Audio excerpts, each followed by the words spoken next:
Um, okay, so now if we want to kind of dive into our bioregional updates, we have a very strong showing from Toronto and Ontario. So I know that Brian, you're kind of running the main projects up there. So if you would like to start out, and then if Julian, Elliot, Preston, anybody else kind of wants to jump in, and I'll also give us some updates, that would be great. Yeah, thanks very much, Anna. And this is a period of really intense outreach and connection right now. We did, when Joe came in to do all of the presentations to the wide variety of groups, from conservation authorities to regenerative agriculture folks, to the public, to students, to municipalities on the social side. We generated a lot of energy in all of those pockets, had the follow-on P3 session, which we got a great sense of all of the talent and abilities of those interested in moving GTV forward. So it's been wonderful. Doing the outreach and the personal connection to each person, we're a little bit behind. And I know, Preston, we need to have a phone conversation soon, and I apologize for the delay. But I think almost all of us have been emailing back and forth a little bit. Julian, I know that we have to get back in touch as well, and we'll do so very soon. So it's a very tender time right after an activation, where you have to sort of feel your way through and be just mindful of not rushing into activity in any particular area right away, because you want to get a sense of the whole. You want to get a sense of who's interested and how you can start to form circles of activity. And we're starting to see some of that coherence. And once we see more of that coherence, we're going to be communicating with everybody very soon, and looking at next steps. Today I had some really good Zoom calls. So we've connected with conservation authorities, with senior staff. I had a good conversation with John McKenzie, the head of Toronto Region Conservation Authority, which is the biggest. And this morning with the acting superintendent for Rouge National Urban Park. So the GTB is forming a partnership with the park. Also spoke with York Region Forestry, the head of forestry there, James Lane. When Joe was here, we visited at the Bill Fish Forest Stewardship Center, which is a living building challenge building. Really cool to see it and to learn more about York Region Forests and their 200-year management plan. And on that call was the head of the greening strategy for York Region. And so we got a good sense of their urban greening strategy and the initiatives they're putting forward. Then this afternoon, had conversation with our York University colleagues and what's happening there. They had some good news to report, that they work closely with Toronto Black Farmers and Growers Collective, and the heads of Toronto Black Farmers received a special award from the City of Toronto this week for community innovation and leadership. So they were quite pleased to get that. The acting mayor presented them with that award. They also they only have 0.2 acres, 0.2 acres that they have for farming, plus a greenhouse at Downsview Park in Toronto. And they do some leading edge permaculture work there. But they got news this week that they have access to 100 acres. It's north of here. It's a bit of a trek, but the 100 acres was part of a retreat that the elder farmers that were farming it are retiring, and there's an opportunity for housing 30 students, so they can use it as a growing site for they work with inner city communities in Toronto, and also as a training site for students. So that was very exciting to learn.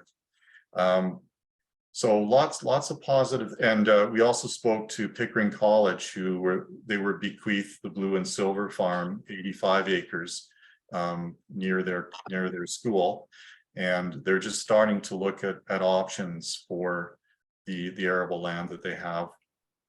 So they're interested in looking at becoming part of the Bioregional Learning Center for the GTB.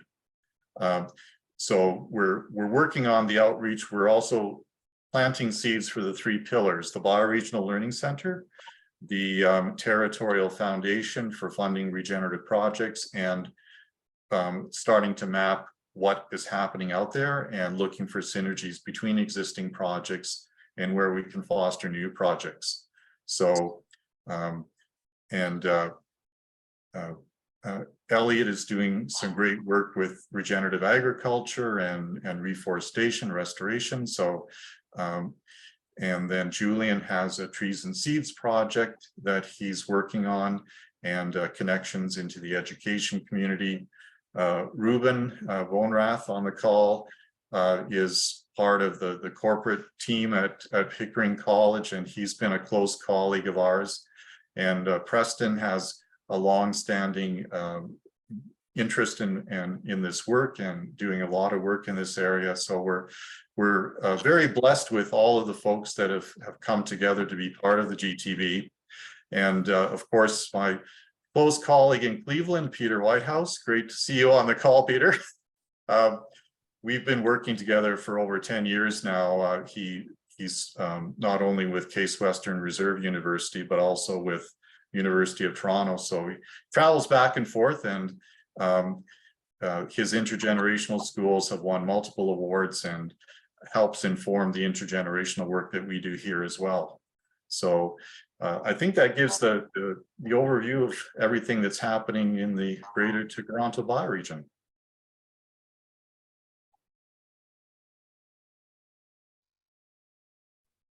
Yeah, thank you very much, Brian. I do want to give everybody else in the kind of Toronto team.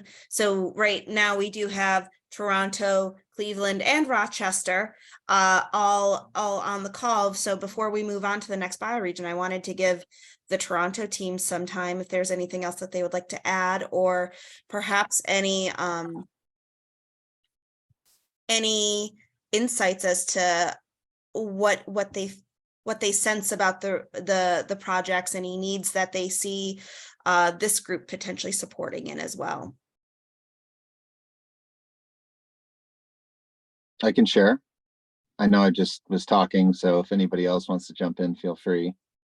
Yeah, I was kind of chomping at the bit on the Saturday call around like, yeah, what are all of the things happening across our bioregional network? And Brian and I had a very early stage conversation about mapping them and getting a sense for, is it a land project? Is it a technology project? Is it an economy project? Who's involved? How do we connect with each other? What's the need? How do we like direct resources to the right, human resources and or financial or land resources to the right initiatives? And Brian, your update sort of highlights that for me as well, with that new 100 acres for Black farmers in Toronto. So like one of the things that, and I think being able to map allows activation, allows people to plug in. And I think there's a timing piece around it. I sort of feel that in the spring, there's a lot of energy that's emerging. We're currently building the seed collector app right now, which came out of the 2 billion tree program. And we started working with the National Tree Seed Center under NRCan, which is Natural Resources Canada, about 18 months ago. And as the government announced 2 billion trees, we said, well, National Tree Seed Center said, well, if you're going to plant 2 billion trees, you need 11 billion seeds. Where are all of those seeds? So after doing a year of research, and we've just recently published it, we're just realizing that you need to start at the beginning and generate more better native seeds in market, so that more trees can be planted. And yes, there's infrastructure that's needed, and there's long-term contracts that's needed, and there's all sorts of potential bottlenecks there. But what we're doing is we're going to launch our app at the Society of Ecological Restoration Conference in Quebec in mid-June. And that'll just be like a very basic demo of the product. And then we will be inviting more seed collectors onto the platform and looking to partner with what we're calling like citizen ecologists, and getting more youth groups and school groups and individuals to collect seeds, whether that's to start propagating their own trees and or selling to growers and greenhouses. We're trying to support that goal to become a reality in Canada.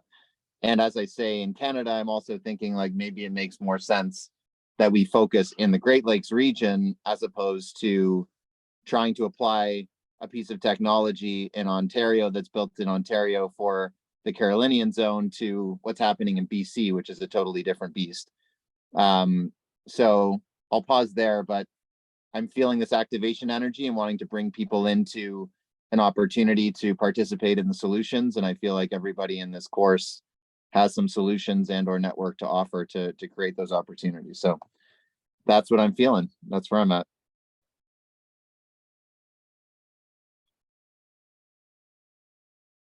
Yeah, Preston. Happy to touch on a couple of things.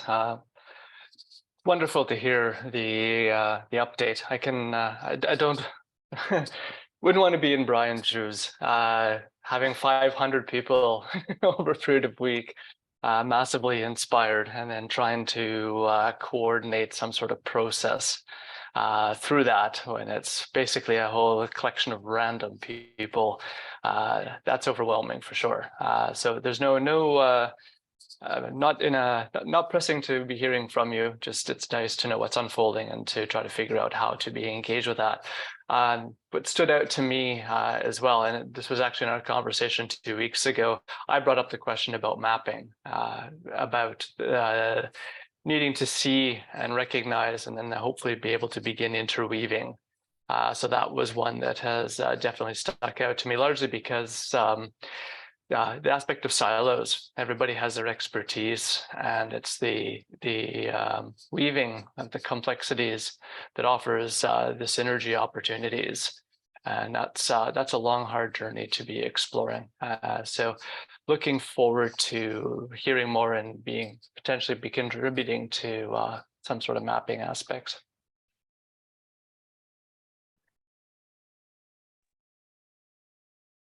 Yeah, thanks, Preston. I know that you brought up the mapping last time, and I know that there was we all kind of thought that was quite in line with some of the things that individual groups have discussed, and in line with some of the values and the purposes that we have identified for this group. So this could be a very interesting project. Victoria and Jonathan.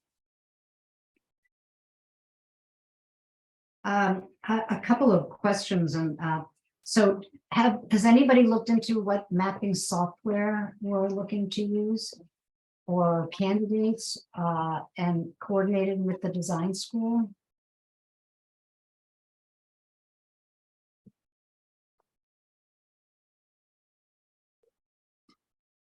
So we're kind of, oh, okay.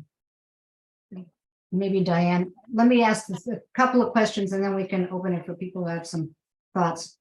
With regard to the urban green strategy that I think, Brian, that you talked about, we have on our team the forester, the key forester for Rochester, and they're going to be planting 2,000 trees a year for the next 3 years. And would love to hear what's coming out of it and see if there's a way to connect, because I don't know what kind of strategy they have. We talk a lot about putting trees between the sidewalk and the road, in the disadvantaged neighborhoods where there's very little tree cover and tree canopy. But there's got to be other solutions. And that brings me to, so I want to be in touch with you at the right time Brian. You can either tell me in a chat or whatever. Miyawaki forests. Is everyone familiar with Miyawaki forests? Maybe not everybody. Heard of. Yeah, there's quite a few head nods though. Yes, there are, yes. Basically in a very small space. I think I hear 30 by 30, it can be that small, feet.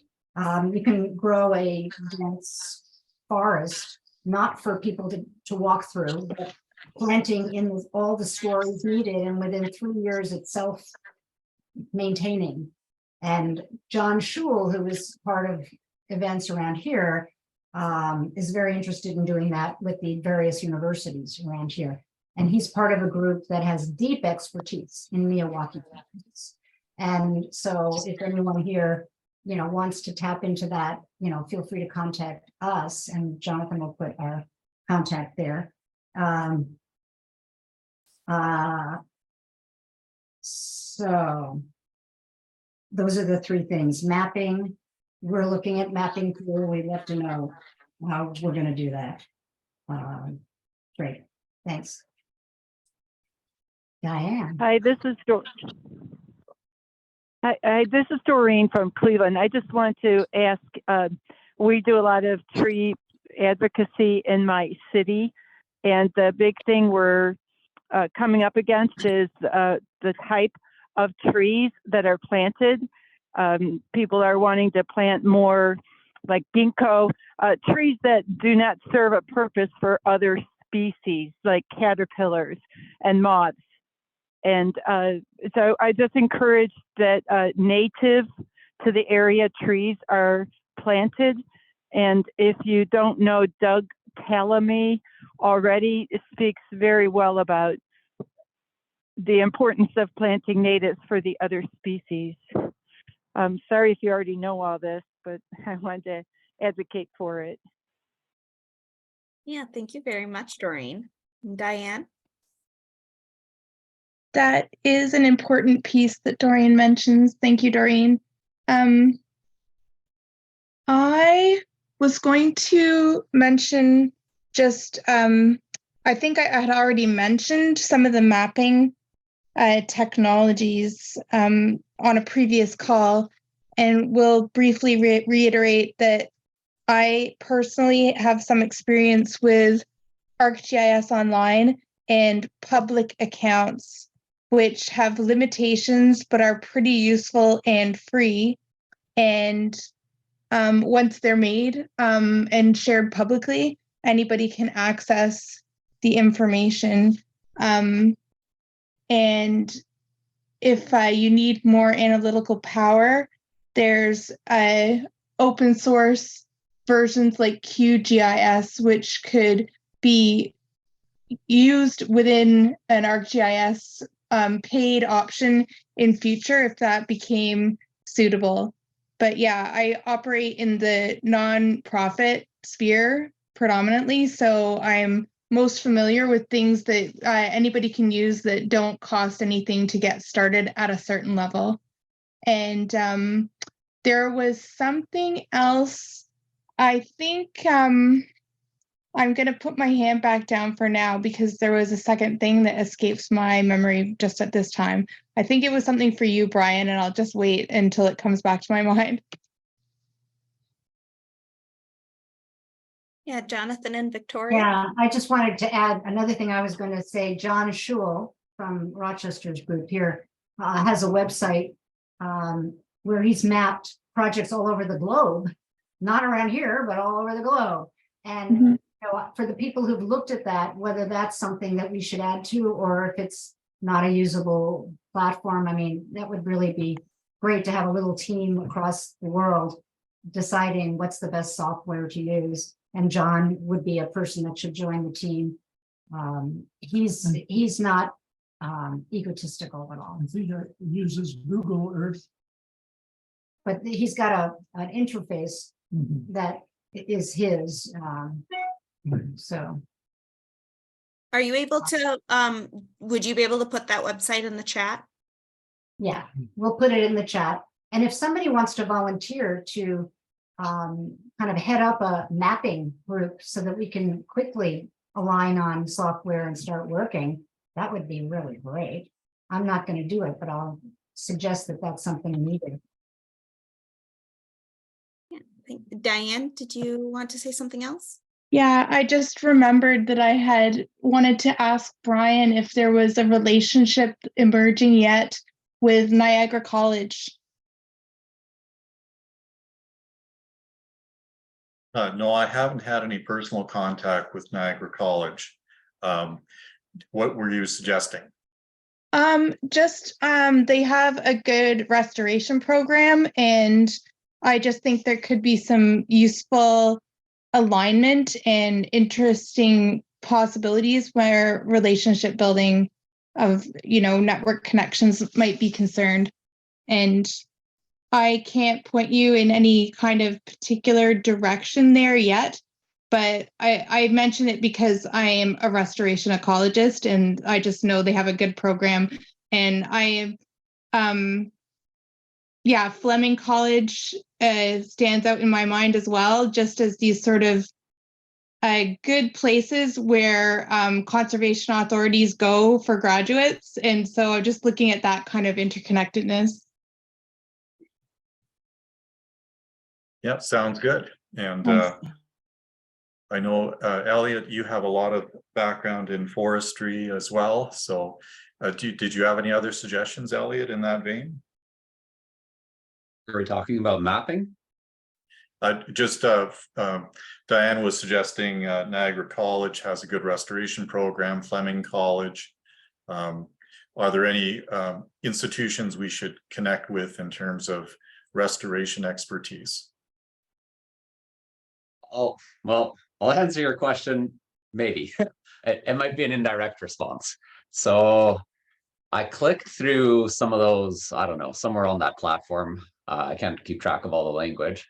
And I was just scrolling basically like real quick through one of these webinars, and Joe was talking about how to get going on this bioregional activation. And there's two things that I wrote down. I wrote down what and where are the projects and how does the bioregion work? So I've always been interested in maps and bioregions, but since that event, I've just really gone to the next level. And you've seen that presentation that I put together, Brian, which goes into all kinds of mapping, human geography and everything as well.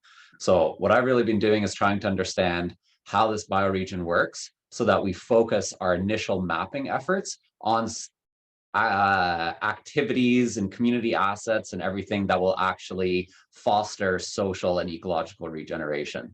So what I would suggest is looking at a pilot project so that we can test out our methodologies and fix all of those little bugs. And let's just to throw an example out of there to make it kind of concrete. Okay, we've been talking about the black farmers. So what are they in the Don Rivershed? Maybe the Humber, Downsview Park. Anyways. Yeah. Yeah. So probably Humber. Okay, so let's look at the Humber watershed. All kinds of cool stuff there with the Carrying Place Trail. So there's 1,000-year history there. And look at all of the whatever, pick a category. Let's look at all of the regenerative ecology or the social regeneration that's happening in that watershed. And then we need to use shared language because all of these GIS programs, their power is in that you can type up search queries. And I mean, all of this is the behind the scenes stuff so that it makes it really easy for people to say, okay, I'm interested in this and it's defined as this. And then I type it in on whatever interface we produce. And then it's okay, here it is. And the information is nicely displayed so that it's accessible to as many people as possible. Those are my thoughts. Yeah, I think that we should definitely have a mapping conversation. I know Julian had some thoughts there as well. And through his work, there might be some additional resources available to assist. So I've added that to the list. We should, I think that we should have a group coming together to discuss mapping and come up with the best software to try out, do a pilot, and how to do a pilot. Those are all great suggestions, Elliot. Thanks. Mhm. Yeah, so it does seem to be a bit of a consensus across, I think, with the Rochester group too. So what we can do is anybody, so we do have chats going. I created another group on the Mighty Networks platform on Earth Regenerators. If anybody has an issue with getting onto that platform or using that for a primary mode of communication, definitely let me know. Totally open to changing things up, but that might also be a good place for us to potentially organize around another committee as well, kind of that mapping committee. And we can certainly maybe discuss a potential time for whoever wants to meet later in the call too. Anna, were you able to put all of us on that thread from this, on this call or in this group? So I think I did invite a lot of people to it. So let me see. Okay. I can make sure that for everybody on here though is formally invited to it. Are you Yeah. on? If you're not on Mighty Networks, if you want to just send me a quick note in the chat, let me know, and I can assist with that.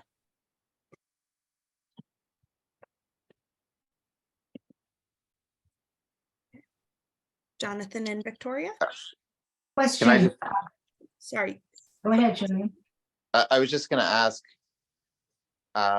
within Mighty Networks, if we share like links of organizations or images of social or ecological or regeneration that we're seeing, will we be able to see those like in perpetuity in Mighty Networks? If so, that's great. If not, it would be good to have like a WhatsApp group so we can kind of informally create that database, and then we can start generating some of the detail behind all of the imagery and links and organizations that we're finding and coming across and learning about. I believe so, but Jonathan, you have more experience with Mighty Networks than I do. I think that it should stay there for as long as we need to, right? And it's also like different places that we can tag certain items and yeah. It should not be a problem. Okay. I had a question. If we were going to ask a couple of people, how does our bioregion work? What kinds of people would have the holistic response? Nobody. What? Nobody. It's a group process, and it's a process that's constantly changing because our culture is constantly changing. And we as humans are just as important as the biophysical, well, we are biophysical aspects. Yeah. Okay. How about on the natural world, you know, not the culture and human side of it, but plants and animals and water? Is there a name for somebody who might have, how does the land work in the bioregion? Yeah, there's people like biologists and foresters and geologists and marine. But they all have their own take, and so it's a. Well, I mean, there's been other conversations here where we've talked about how a lot of academia is siloed and doesn't necessarily have integrated thinking, but that doesn't mean that somebody like I myself am a forester, but I'm thinking about 28 different things like, that are all related to that. So it's from what I've studied about policy change and all of that, one of the major drivers for socio-ecological change are key people that take advantage of these windows where radical innovation is possible. Yeah, champions. I would vote for a transdisciplinary Earth system scientist with a minor in big history.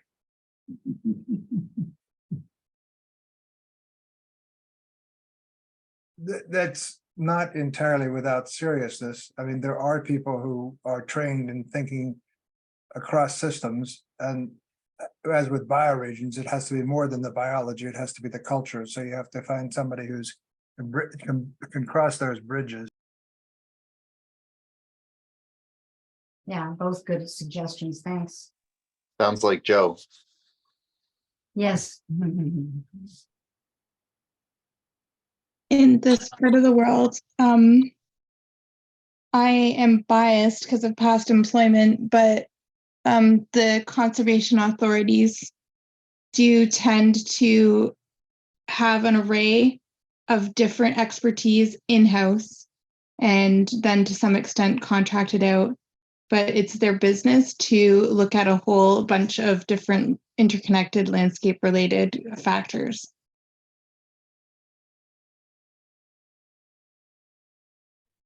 Yes, I would echo that. We're blessed in the Greater Toronto Bioregion to have really strong conservation authorities that are watershed based, and they have accumulated a wealth of information on the ecology of their watersheds, the plant life, the water courses, and measuring the quality of it, the biodiversity. Very, very blessed to have those here in the Toronto area.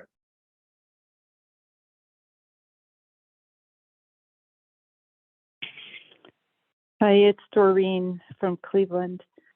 I would just like to advocate for a program that incorporates or includes the Indigenous lens.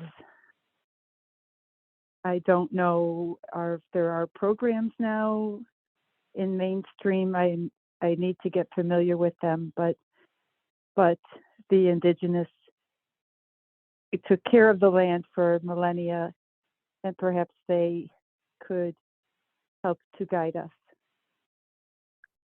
Yes, that's key in our work. Yeah. Indigenous worldviews and knowledge underpins anything that you do bioregionally, and I know that both Rochester and Cleveland are sensitive to that as well, and that's part of their work. Brian, was it you who mentioned Rouge National Urban Park, or was that someone else on the call? I apologize for not being able to remember off the top of my head. It was you? Yes. Yeah, okay. So because it's Rouge National Urban Park in particular, are you also connected with council at the Mississaugas of the Credit, presumably? Because they're connected with Rouge National Urban Park at this point.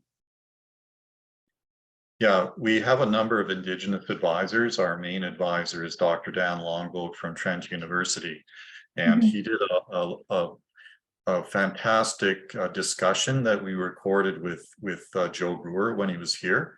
We just haven't finished editing it yet, but we will post it talking about Indigenous worldviews and knowledge and Western scientific knowledge and pulling them together to a third way.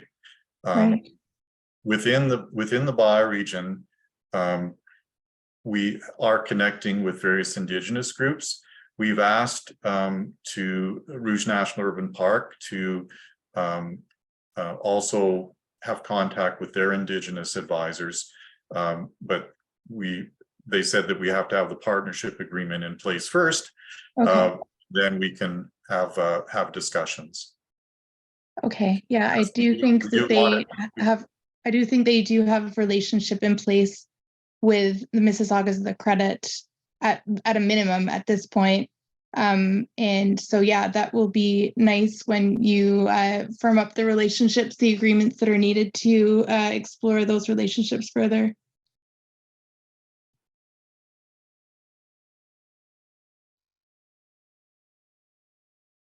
Kim? Yeah, and I would just say, our Indigenous brothers and sisters, relations, I would say we should go to our watersheds and ask the rivers, ask the lakes, who speaks for them.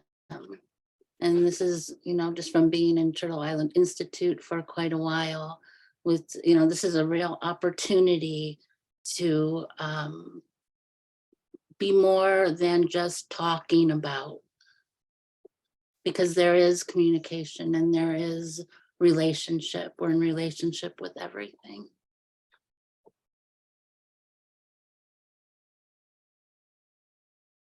Yes, thank you, Kim. And thank you again for always sharing so many wonderful resources.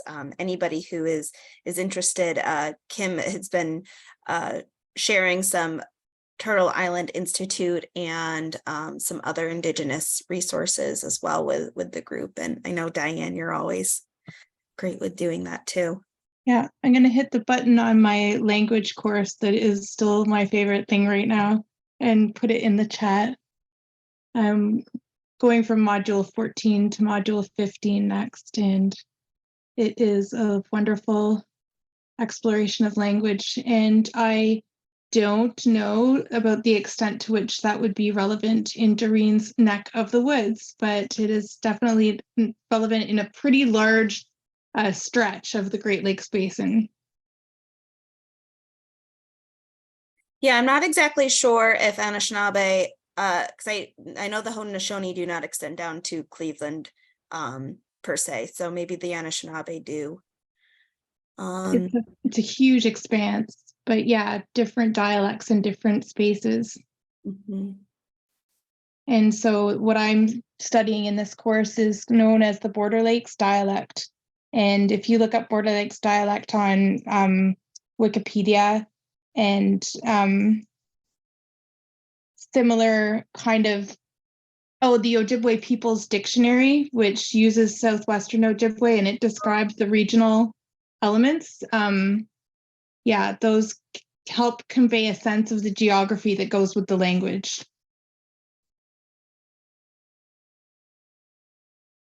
Great, thank you. No problem. Victoria and Jonathan? I would just have a quick question to Kim. How does the water answer? How would you know what when the water says who represents them? I think you just know. You'll know. That's what I thought you were going to say. Yeah, I don't know. I don't know what the river tells you.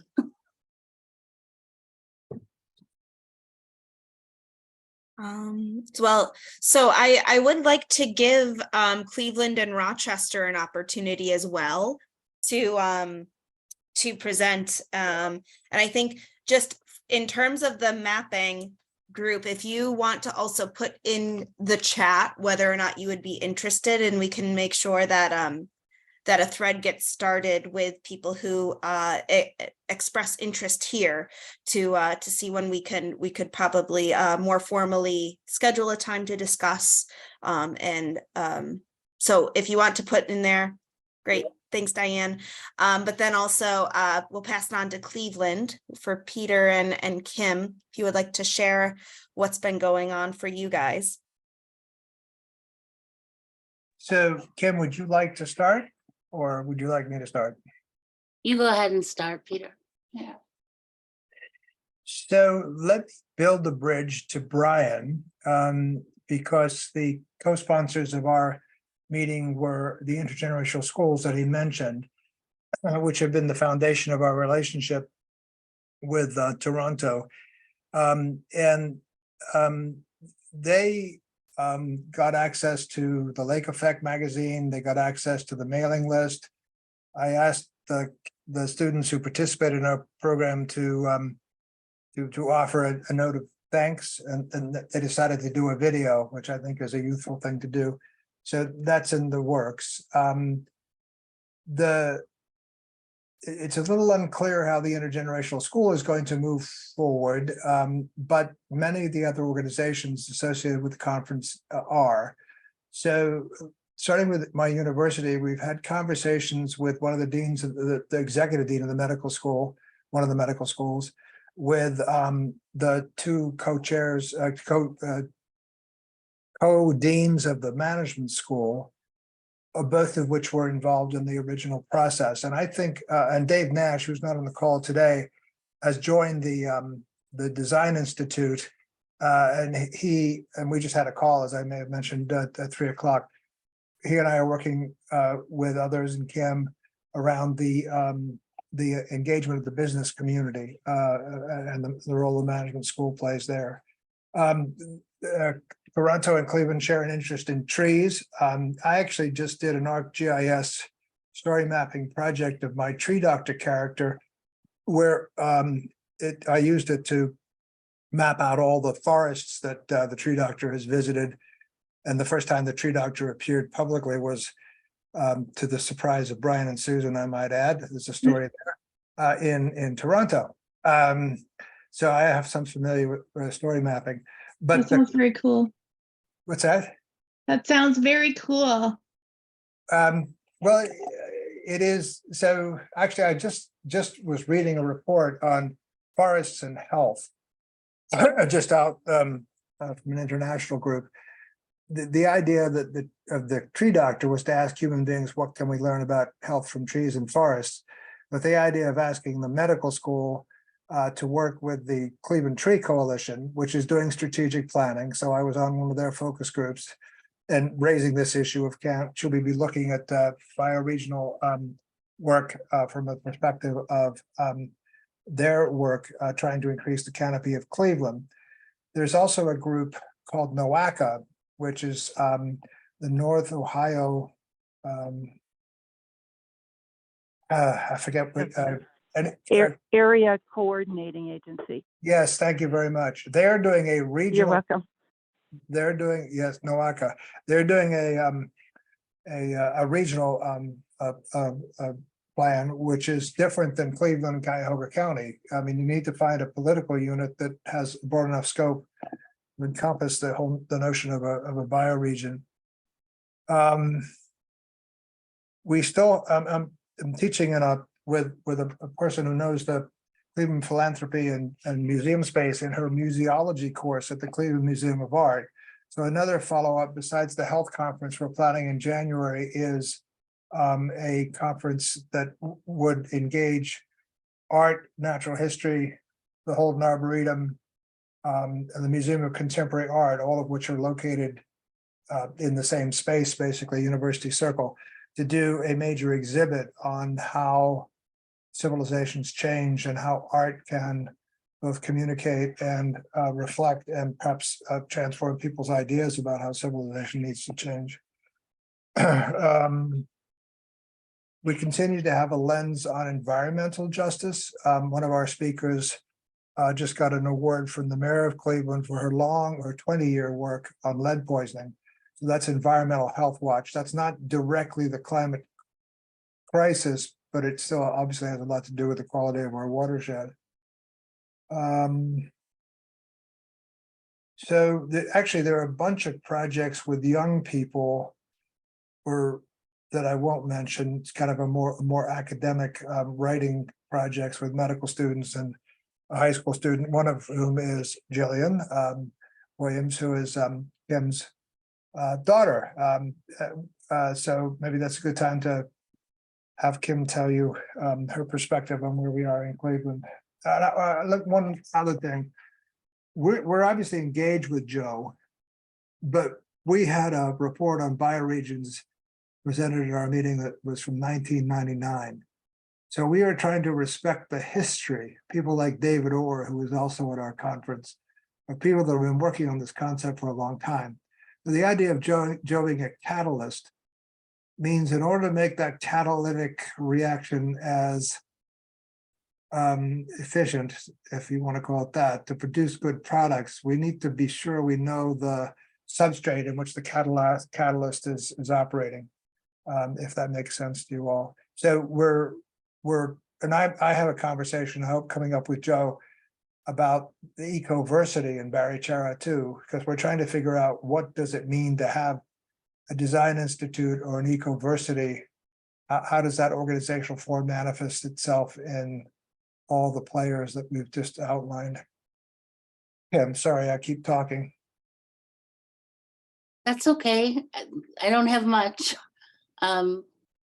I know 2 weeks ago I was here and said I didn't know if anyone from Cleveland was joining the design school. And then it was like that night or the next morning, I found out that Dave Nash did join, right? And he has been there the last 2 Saturdays. He's a semi-retired environmental attorney, and he is sharing stuff from Earth Regenerators and the design school with different people in the business sustainability community, and having them take a look and trying to be a bridge that way. And me, you know, my first priority is like earth, life, living systems, that type of, you know, more than human.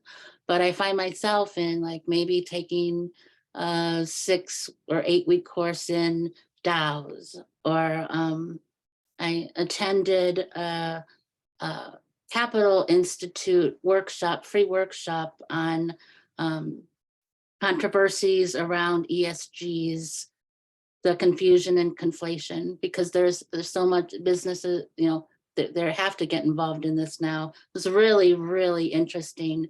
And I found that, you know, these are business people, and some are, you know, introducing, or maybe not introducing, but, you know, talking about different systems collapsing and what will be there afterwards. So it's like a whole different group of people, but kind of in it's like the not business as usual crowd, you know, so because I'm in a lot of change making spaces where these conversations come up. I haven't been in business conversations. So it's really interesting. And if there's a recording, I'll share that. I mentioned earlier the constellation work that was so cool, that where Jonathan was the case giver in that different workshop. And then just spreading out, you know, there's people that we're still in contact with from the Bioregional Regeneration Summit who are around the world, who can help us in the Great Lakes region. And the last thing, I took a little note on what Julian was sharing about the research he was doing. I work at CASE, Western Reserve, in the physics department. I'm always just looking at scientific talks related to physics. I never learn more about physics, but there was this one, the scientist who's done research on the mycelium underneath the trees, and looking at land that's been disturbed by humans, where if you go and take the indigenous, you find out exactly what the indigenous, you know, mycelium was there. It brings back disturbed landscapes in 600 years rather than 1400 years. And to me, that just struck me as I was really inspired by the fact that it's really in it for the long game. And it's also an opportunity to, you know, look at some of the stuff we're doing. There's no business right now that's going out and identifying, you know, what was in that soil. And it just seems like, I wanted to tell someone about this. I watched it a while ago, and I figure it's you all. So that's it. Cleveland is it's good. We're going to be getting together, and getting together more than we have been. And who also, Doreen is also in Cleveland, right?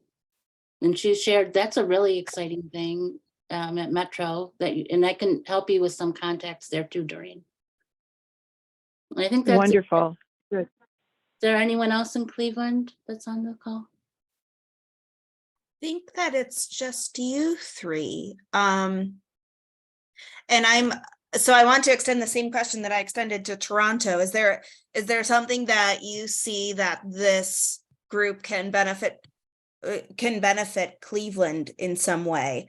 I think, you know, obviously we could also potentially include mapping down in Cleveland, but I was wondering if there was something that a vision that any of you three see how this group can support. I just think it's great knowing about what's going on in the different regions, the mapping. I'm sure we would want to, you know, be engaged in. was recommended a contact with someone, an Indigenous woman of water who is in Michigan, like going further up the way. And there are people all the way around. I think it just, invitations to come in and see each other, I think is nice, at least for me. Peter may have more. Well, I or think that Doreen. there's one thing, just to echo. We are the Great Lakes Basin Group. That implies The there's Great some, Lakes are a series of interconnected freshwater lakes located primarily in the upper Mideast region of North excuse me, America on the that's Canada-United States border, which connects to the Alexa, Atlantic stop, Ocean. echo, stop. I did not say echo. Oops, I better not say it again. Sorry, that was my collaborator, the artificial intelligence behind Amazon products. So I think this group could help us figure out what does it mean to have people that are connected at the level of Great Lakes. I mean, it's and as Brian said, and I echo it too. We've done a lot of work over the years. I've learned a lot from Brian, and Brian's learned a little bit from me. We use some of the same words, and we do like eco-social health and so on, and intergenerativity. But I was kind of hoping that this opportunity, being part of this, would catalyze the relationship between Toronto and Cleveland in ways that we just haven't pursued because we haven't had the bigger umbrella. Now, so the question for me is, what's the bigger umbrella going to contribute to helping Cleveland and Toronto, which is not to exclude Rochester or Buffalo or Ithaca or whatever. It's just we've had this relationship. So in some sense, we've modeled the commitment to working together. But I guess it could have been if he was in Paris to a certain extent. But given that we're now part of a group, I mean, we could do it on planetary health. But the idea that now we're doing it around the Great Lakes, I think, is something that I think we all should do some thinking about. Sorry for being so long-winded. No, thank you very much, Peter. That's great. Would the Cleveland group like to say anything else before we move on to Rochester? All right, well, Jonathan and Victoria. Well, I just want to say, Peter, you're not long-winded. I appreciate everything you say. And I think what I'm hearing in that last conversation is, what is it to be part of the Great Lakes Basin? And is that the right word? Does that somehow exclude what we're, I think it's the land around the Great Lakes. The basin sounds like a good thing. I understand that there's a technical difficulty in calling it the Great Lakes Basin because there's a technical definition of that doesn't include all the land around the Great Lakes that I think Jonathan found somewhere. I don't know. But I think this group would be really important to clarify what that means to us each in our at least 3 bioregions. That helps us in our own bioregion. That would be the what's in it for me for Lake Michigan, Lake Superior, Lake Huron, those people. And until we have that for ourselves, I think, I'm happy to keep it like this until we incubate a structure that we would like to transport. But I'm also happy if it grows before that. So I think putting language around that, I think the design school is a lot about, and we're in it too. And the mapping project, I hope, is part of what the design school is going to be doing anyway. And so whoever's on the team, and we're not volunteering to do that, be in touch with the design school to see if that's where that fits in what they're already doing. So that, I would hate to design something where our language is different than what the design school is coming up with. I don't know if anybody would have a pushback on that.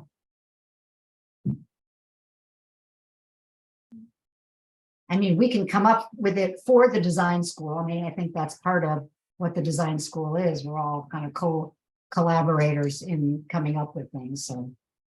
Mhm. And in terms of updates, I don't think we have a lot of updates to report. We have a pretty tight, small group with the two of us and Margot Fass as members of the design school. And we continue to have conversations every other week. You know, the participation in this is really to link us to what's happening in the other bioregions, some of which are, you know, much further along than we are. But to begin to think together about what a bioregional learning center or ecoversity for the Great Lakes would look like.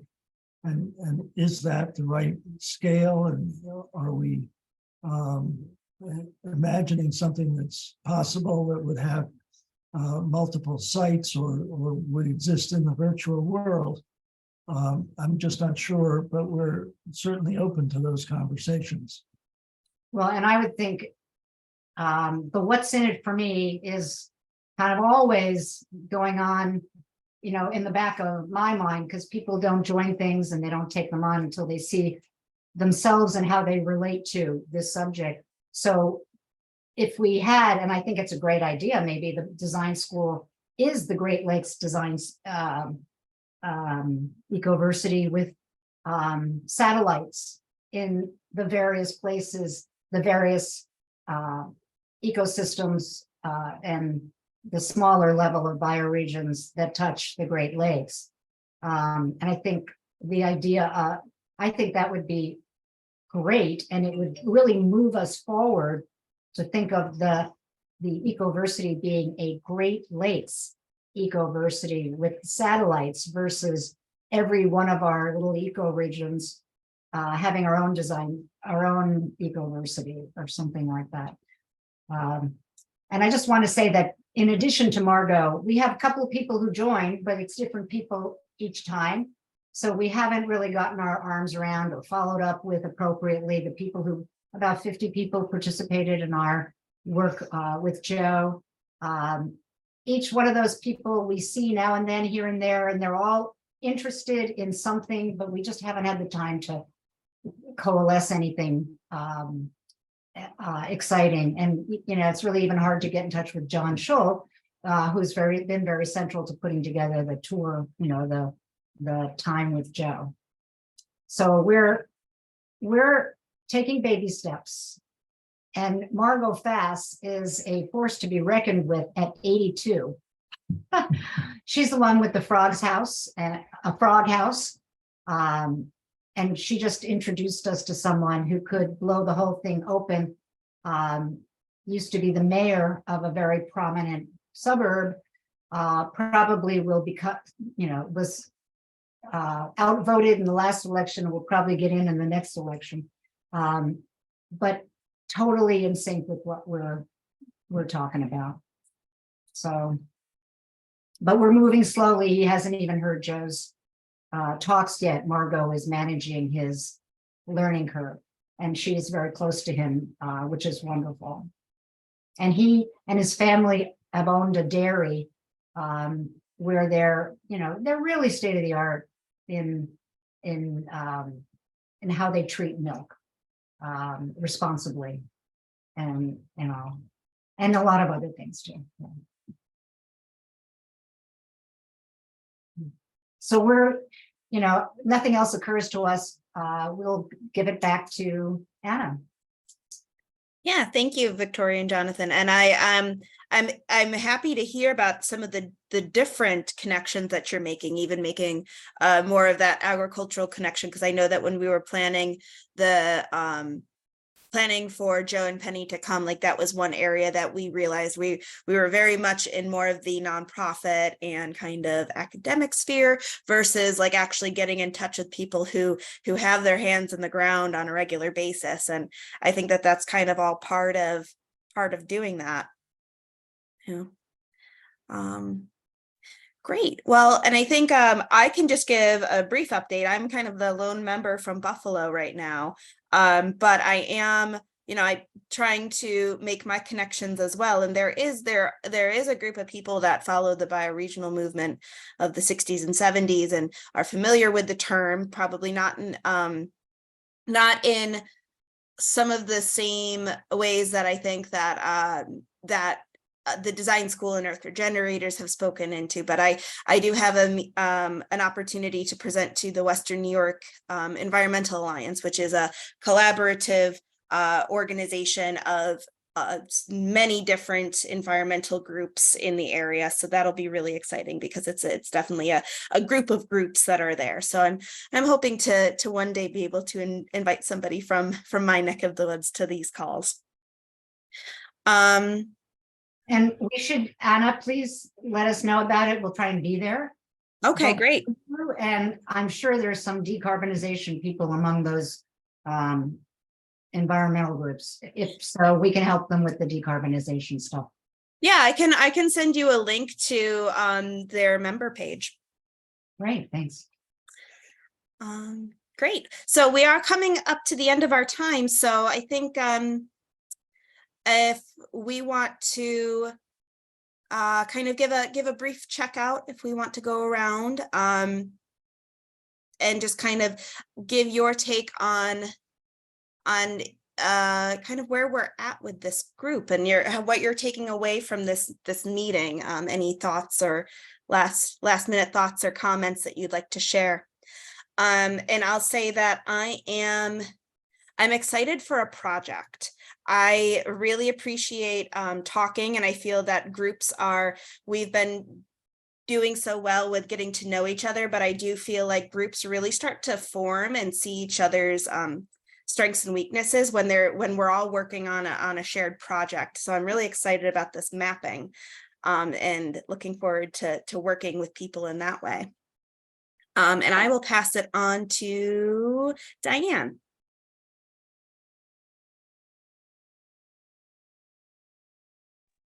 Sorry, I was muted and in the middle of crafting an email to Doreen. So yeah, thanks everyone for the chat today and all the sharing. And I'm looking forward to exploring what the future connections might be on a mapping project.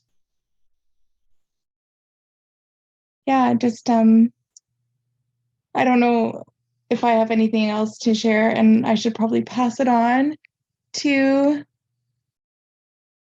I don't know, Preston. Thanks, Diane. I can just do a one-word checkout. It's beautiful. It's beautiful to see 13 people here starting to lean towards tangibles. That's very exciting.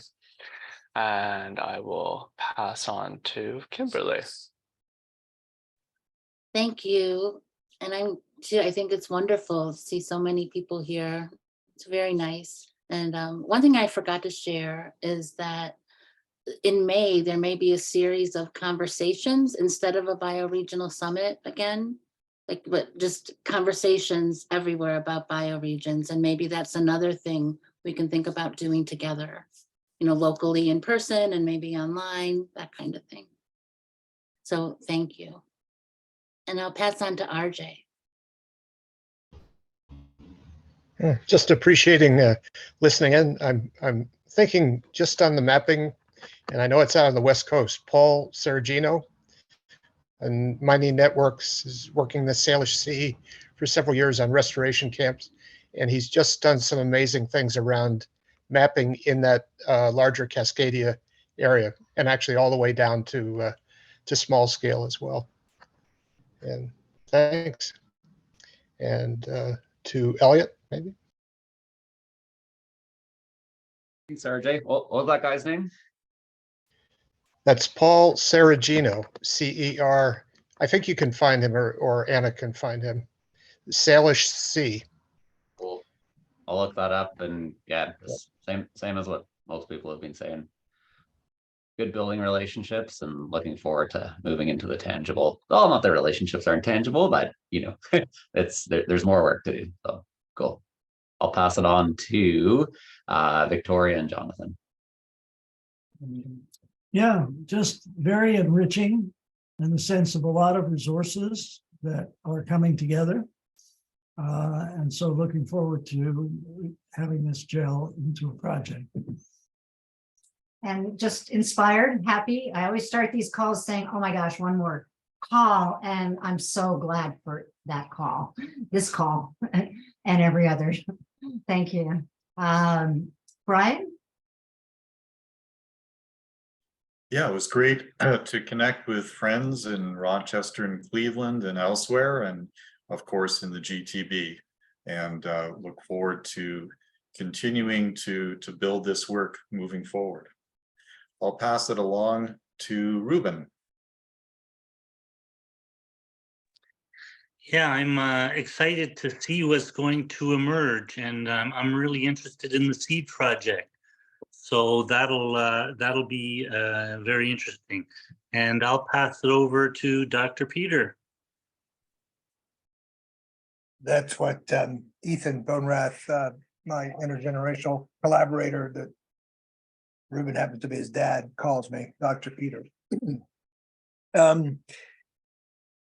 So I like the mapping idea too. I'm not sure I'm going to be strongly engaged in it, but I have some experience with it. So consider me an ad hoc member to that group. And the other thing I would say that builds on that, there's another form of mapping, which is cognitive mapping, to not just map the geography, but to map the conceptual spaces we're in. And quite frankly, that's what I'm trying to do, particularly when people mention, bioregions have been around for a while. But mapping the history, mapping the current networks. I'm not suggesting a formal map necessarily, but I do think that that's what I'm trying to do, is to map all the concepts and the people and how they connect. That's more complicated than the geography, maybe. And let's see, Doreen, did you go? Okay, hello, everybody. I got to my computer so I can see that you're all human. I'm grateful to be in common community because it's work that's hard to do and almost impossible to do alone. So I'm glad to hear that you have some connections for potential Indigenous clinic. And the mapping, the mapping that sounds like a great idea too. I'd like to help with it, but I'm not very computer savvy. And I like the idea of conceptual mapping too, so we can know where our allies are at and build on our strengths. Thank you, Peter, for bringing this to my attention, this group. I look forward to working together. Thanks.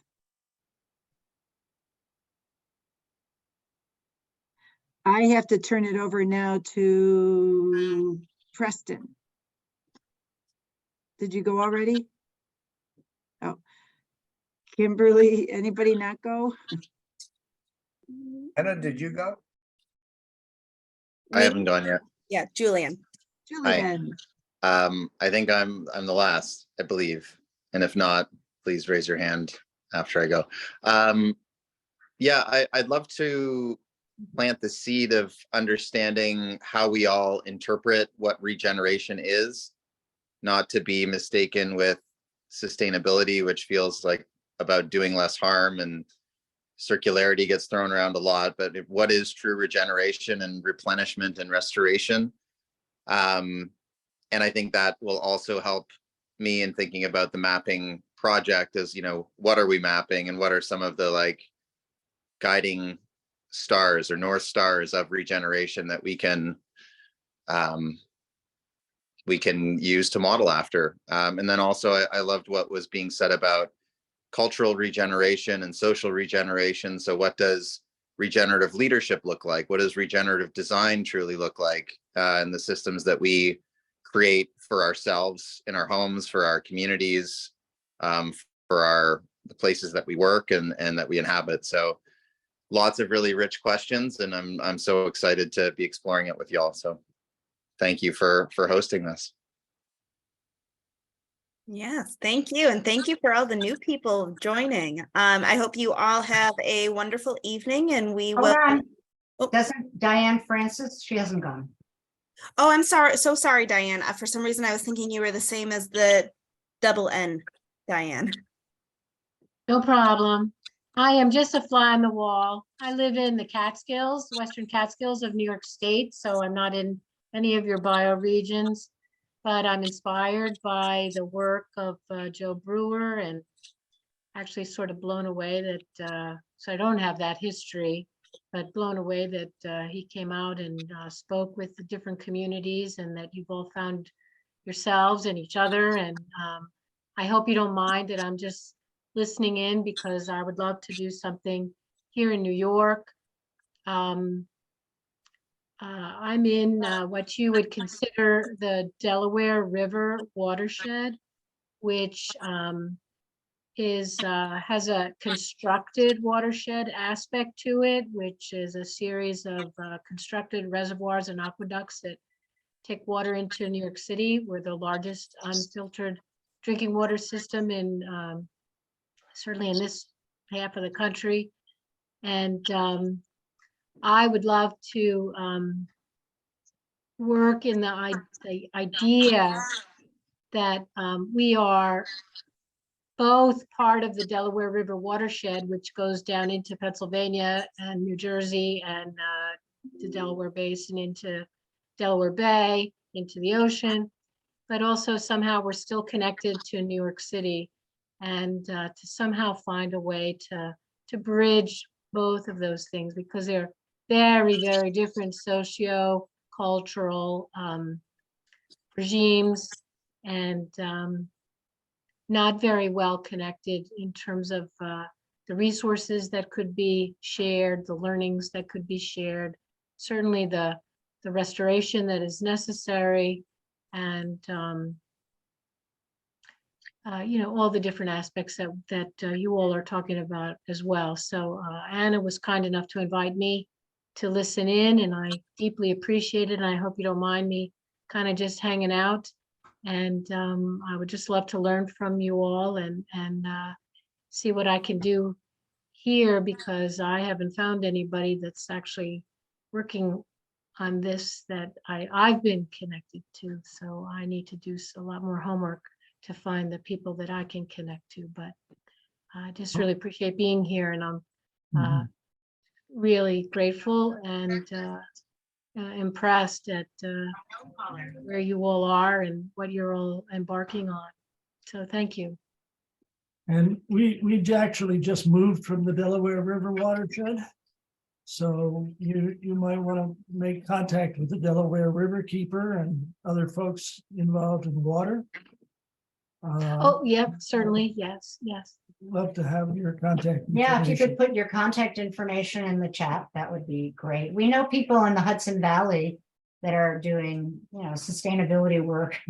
And I can connect you with another, you know, whatever I know about that. I imagine it's really different in the West Catskills, and if that's near Ithaca or Binghamton,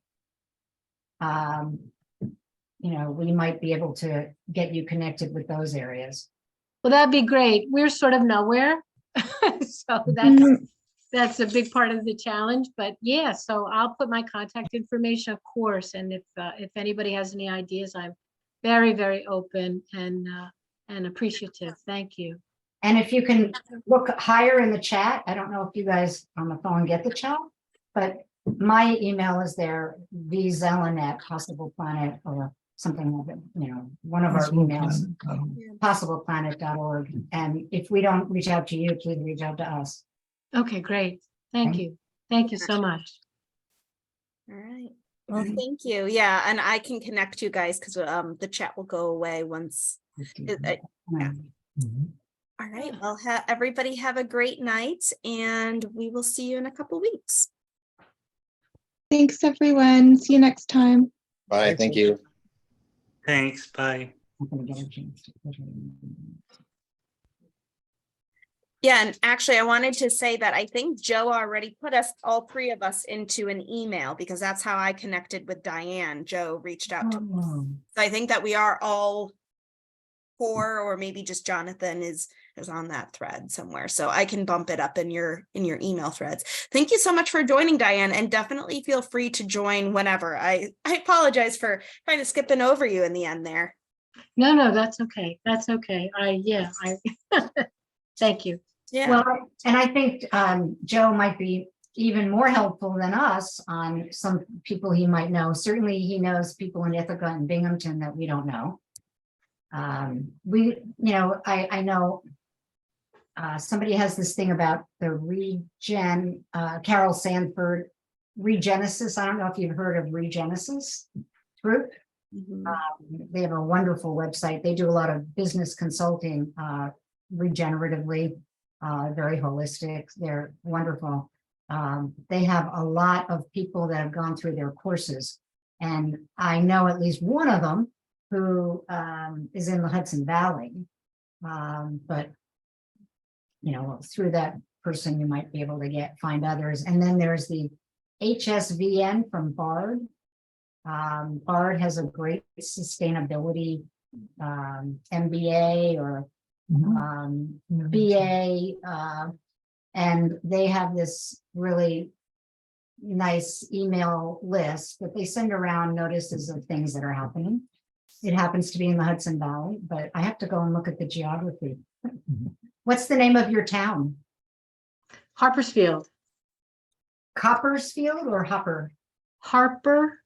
Oh.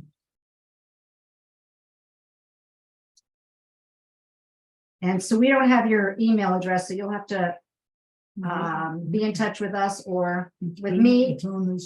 Yeah, I just responded to the email, so it's all at the top of everybody's thread. We've actually all connected over email before, which is funny. Yes. Yeah, I do have to hop off, but I will leave this. I'll give Victoria and Jonathan host privileges. So, or are you guys getting off too? No, we're gonna get off too. All right. Okay. Well, thank you, everybody. Hope to see you again soon, Diane. And I'm sure that I will talk to both Victoria and Jonathan very shortly. Very good. Thank you, Anna. Thank Bye. you, Victoria.